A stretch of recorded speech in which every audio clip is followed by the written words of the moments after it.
तो गाइस इस एपिसोड की स्टार्टिंग में हमारी फीमेल लीड को दिखाया जाता है जो कह रही होती है मुझे बहुत दर्द हो रहा है और अपनी आंखें खोलते हुए कहती है कौन है। सामने देखती है, सामने उसे एक बंदा दिखता है जो कि हमारा मेल लीड होता है। ये देखकर चिल्लाते हुए कहती है ये तो वही है, आखिर चल क्या रहा है। कहती है क्या मैं पहले ही मर नहीं चुकी हूँ। तो थोड़ा दूर धकेलते हुए कहती है मुझे छूना मत। उसकी आंखों में आंसू होते हैं और कहती है क्यों, यह मुझे ही क्यों होना चाहिए। हमारा मेल लीड कहता है क्योंकि तुम ही हो। कहने के बाद वो अपना कार्यक्रम शुरू कर देता है।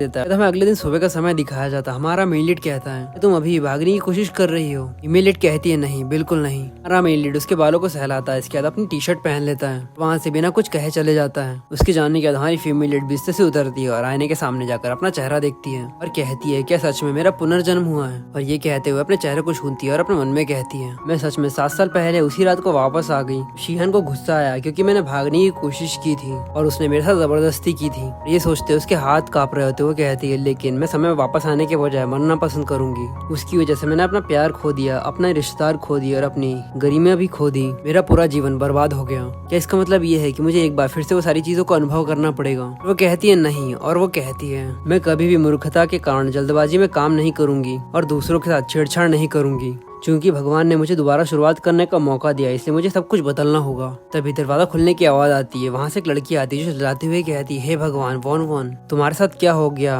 वन वन मिस्टर सू तुम्हारे साथ ऐसा कैसे कर सकते हैं। वन वन हमें उस लड़की के बारे में बताती है। वो कहती है शी मैंग की मेरे पिछले जन्म की सबसे अच्छी दोस्त। मुझे लगा था कि वो मुझे अच्छे से ट्रीट करती है और अपने पूरे दिल से अपने दोस्त मानती है। ये सोचते हुए मुस्कुराती है और अपना हाथ झटकते हुए कहती है चिंता मत करो, मैं ठीक हूँ। और अपने मन में कहती अब जब मैं इसके बारे में सोचती हूँ तुम मेरे भरोसे का फायदा उठाकर शी हान के करीब आने की कोशिश कर रही थी। मैंग की कहती है तुम्हें देखो तुम ठीक कैसे हो सकती हो। और अंदर ही अंदर अपनी इविल स्माइल देते हुए कहती है हान के करीब मुझको लाने के लिए तुम्हारा बहुत बहुत शुक्रिया। ये वन वन भी समझ जाती है कि उसके दिमाग में क्या चल रहा है और ये देखकर वो अपने मन में कहती है तुम ही थी जिसने मुझे सुझाव दिया था कि शी हान के साथ बुरा व्यवहार करूँ, लेकिन मुझे बिल्कुल भी उम्मीद नहीं कि शी हान मेरे साथ अभी भी रहेगा जबकि मैं उसके साथ इतना बुरा व्यवहार करती थी। मैंग इसको पकड़ते हुए कहती है वन वन चिंता मत करो, मैं पक्का तुम्हारी मदद करूंगी। ये देखकर वन वन अपने मन में कहती है ये बिल्कुल वैसा ही जैसे मेरे पिछले जन्म में हुआ था। और अब वो मुझसे पूछेंगी कि वो मेरी मदद करना चाहती है और वो मुझे यहाँ से निकालना चाहती है, लेकिन मेरे जाते ही शीहान के पास जाएंगी और बताएगी मैंने गू यूजे के साथ भागने का प्लान बनाया है। जैसे ही शीहान को ये पता चलेगा वो और भी ज्यादा पॉजिटिव हो जाएगा मेरे लिए। और अगर मैं अभी की एबिलिटीज के साथ शीहान का सामना करती हूँ तो पक्का इसका मतलब होगा कि मैं मौत से लड़ने जा रही हूँ, क्योंकि ये फैमिली का बदलाव भी मेरे मन में है। मुझे इस समय शीहान को भड़काने के लिए कुछ भी नहीं करना चाहिए। अंगी कहती वन वन बस मेरा इंतजार करना, मैं पक्का कोई रास्ता ढूंढूंगी। ये सुनकर वन वन अपने मन में कहती है शी मैंग की